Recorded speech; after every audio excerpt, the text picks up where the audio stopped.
Hello, welcome back. I'm gonna be going up against Burning Abyss. This matchup is it can go either way, I guess, like any other deck would, I guess. I don't have as much trouble as other decks might have with it because they get stuck in those floaters, and it's just they have to just set their traps and then just, I guess. Yeah, but I don't necessarily have that problem. I can, if I have the right cards and enough resources, I can manage to push through it. So this is pretty much one of my worst nightmares. Yeah, him opening up Beatrice in the back row. I mean, I opened up pretty good. I mean, if I went first, I would have had the combo already. But now I have to really think my play through. So I for sure want that mathematician to go through because I need to get the level leader engraved. It'll give me options for my quick draws. So it's fine. He let it go through. I send the level leader to grave. And I search something to pitch because I don't want to pitch the junk or the double right now.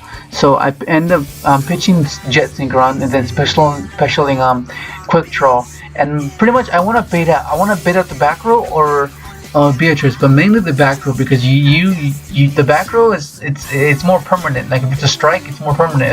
It'll just pretty much negate whatever hits the field if it's a strike. And Beatrice, it'll just get a Farfall and banish it and it'll come back next turn. I mean the end phase. So it's not so bad. So I'm trying to force it, and then he kind of jumps the gun, and I tell him, wait, I gotta target first. So you can chain after. So then he's like, okay. So then I target the back row, and then he chains his Beatrice, and then he sends a Forepaw, and then he ends up banishing. I'm hoping he doesn't banish my mathematician, but he ends up banishing my Jet Warrior, which is really good because I have Quick Draw in hand, and that's gonna give me my Road Warrior play. And hopefully, if he doesn't have a Veiler, which Veilers can really hurt a lot if placed correctly. So that's one of my only fears at the moment. So I end up level leading, and I use Road Warrior's effect, and it went through, and that's gonna give me a Librarian play because I can see that I have a top one hand, and I want to just special level lead, and then special the top from hand, and that's gonna give me my level 5 because level leader, formula, and double. That's 5. Give me 2 tokens, and I have a Jet Synchron engraved. So that's gonna be my formula that I need if I need to keep synchroing, and it's really helpful. In the book, Dual Tuning, it's gonna extend my plays. So right now I'm trying to set up Trishula because I already burned my Jet Warrior, so I need to be able to get rid of one of his monsters, and preferably I want to get rid of the Beatrice because Beatrice is pretty strong. I mean, if because I want to end it with the Gardener play where I put his Dante to attack mode and run over it, but Beatrice is kind of strong. It's 25, so I need to get rid of it, and then he's gonna.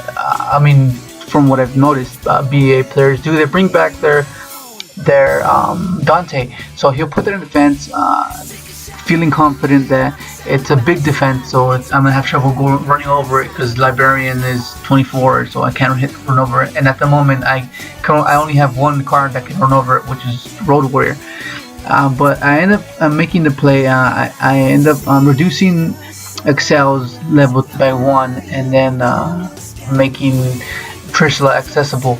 So I go for Trish, and then I go for the Beatrice because, like I've said before, I need him to special the Dante to put it in attack mode because sometimes most people don't expect the Gardener play where I put him in attack mode and run over it with Quasar. So that's gonna just pretty much seal the deal. So then he adds, and like I said, he'll special the Dante, and then I'm trying to debate whether to go for the 1-for-1 or the quick draw. So I'm thinking I gotta get to that Gardener first. So I pitch for quick draw, special quick draw, then go for the Gardener, and then I'm gonna use Gardener's effect, put the first one without materials to attack, and then I'm gonna go for the last formula that I need to give me the Quasar. and then once he sees that I use the Garner effect when it's into grave, he just says, okay, that's gonna be enough. So then we're gonna go to game 2, and I'm gonna side out with my Raikos and my charges and my Rhoda, because the Raikos are pretty slow. I want to answer as soon as I draw it. Like, I want to get rid of a back row as soon as I draw it. And Flying Seas just stop. They just stop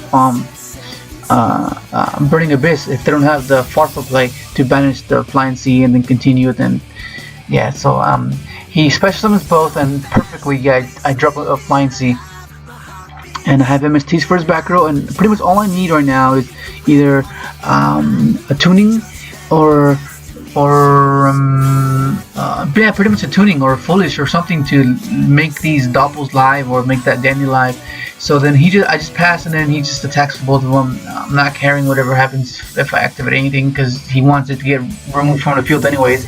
So I set the doppel, and I feel pretty confident at the moment. But then he drops the Kaiju, and I'm getting kind of worried, because he's probably just gonna crash his the Flying Sea into the Kaiju that he gave to me, and then summon whatever it is, and then exceed, and then we're gonna have to go to game 3. So he doesn't, because he summons another Kaiju, and I think he's debating in real time. He was debating. He took a while to whether to crash the Flying Sea or crash the Kaiju. So he decided to crash the Kaijus, and then I draw another Flying Sea. I mean, right now I'm getting pretty low. I'm at 38, so I'm getting kind of concerned. So I set the Dandy for a block. It'll block 3 attacks, so I'll guaranteed survive next turn.